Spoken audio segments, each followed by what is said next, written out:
Hey guys, Joe here, and here to talk to you about the top 5 guns that you really need to use motion controls in Splatoon, in my opinion. Now these guns, of course, you want to use motion controls with every single gun of the game, but with these guns in particular, they are really hard to use without motion controls, and I'd recommend that you do try to learn motion controls if you want to pick these up. These are all very strong guns, some of the strongest in the game. Not all of them, but most of them are very strong. But if you do not want to use motion controls, I'd recommend you just get a little bit away from these guns, pick some other guns. I'm going to be doing a video about the top 5 guns that don't need motion controls, so make sure to look up for that video. Without further ado, let's get this started.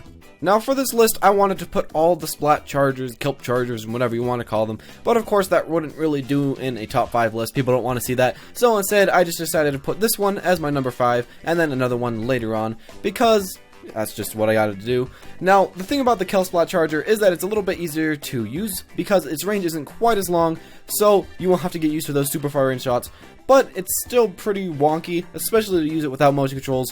When using motion controls, you can pretty easily move from slightly right to left in order to get the kill really easily, but with the standard controls, it is pretty much almost impossible. When you slightly tap, your aim will either go shooting to one direction or to another in a really extremely fidgety fashion, or you'll have to turn down your sensitivity, and then you won't be able to turn around fast enough. The reticle really doesn't work way too well either with the DualShock, and of course if you do turn down your sensitivity, you'll just get wrecked by anybody sneaking up on you, because you really don't have the ability to turn fast. This weapon is very nice if you have motion controls, but without them, it's one of the harder ones to use. When I first picked up the Octo Brush without motion controls, I thought that it was an alright weapon, and not too terrible. Of course I did do this in Turf Wars, but after I tried it with motion controls, I really saw a huge improvement. I've tried all these with and without them, so that's why they're here. But with brushes, you really have to be facing almost exactly where your enemy is if you want to be shooting right at them, or to hit them with the main amount of ink at the opponent. Otherwise, a lot of the ink just won't hit them and it'll take a long time to get the kill. A lot of times you really will have to quickly look up and down to hit an enemy because they'll jump or go underground. And a normal DualShock really doesn't seem to pull this off way too well. The brush is okay without motion controls in Turf Wars, but bring it into tower control or splat zones and you'll quickly learn while it really does need those quick and easy inputs. The Jet Squelcher and all of its family are very far shooting weapons that hit an okay rate, but you really have to require every single shot to hit the opponent or else it won't do way too well. Unlike something like the .52, you'll also want to keep your range and you'll really be rewarded for spot on shooting. The problem comes in with manual controls when you really don't have the ability to go slightly up or slightly down or slightly left or slightly right, so it's really hard to hit from afar. The gun doesn't shoot enough either to spray and pray, and you'll really need those motion controls to hit the opponent spot on every single time. Again, like the Squelchers, this gun, the Splatshot Pro, is a very far-range wonder, but the thing that puts this gun above in the list of those guns is the fact that it shoots even slower but does a little bit more damage per shot. This means that you'll have to hit enemies even more often and have every hit from afar because every single one of them will count.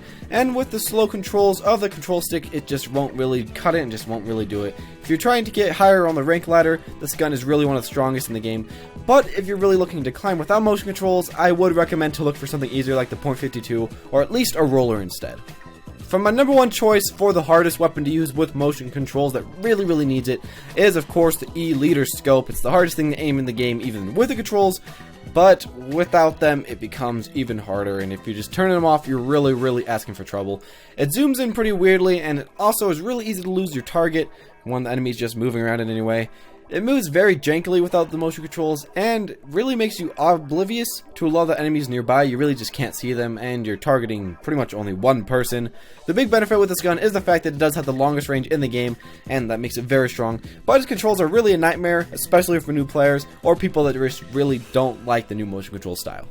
Thank you guys for watching. I hope you enjoyed. Now, I know that this wasn't really a ranking system of what were the best and the worst guns in the game, which I will be, of course, be doing in a little bit, but I hope that you did enjoy this, and I hope that it kind of told you what guns to steer away from if you do not like to use motion controls. Now, sometimes I like to use them, sometimes I don't. I really kind of hate how Splatoon in general is just kind of forcing players to use them because their regular controls just really suck. I played Call of Duty on my Wii U, and of course the controls are a lot better there, so I really don't know how Splatoon messed this up, but I hope maybe one day they'll fix it, or at least just something will happen.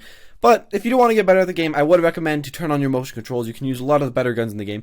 But still, if you don't want to, I'll be making another list telling you the guns that don't really need motion controls. Thank you guys for watching though, and I'll see you all in the next video.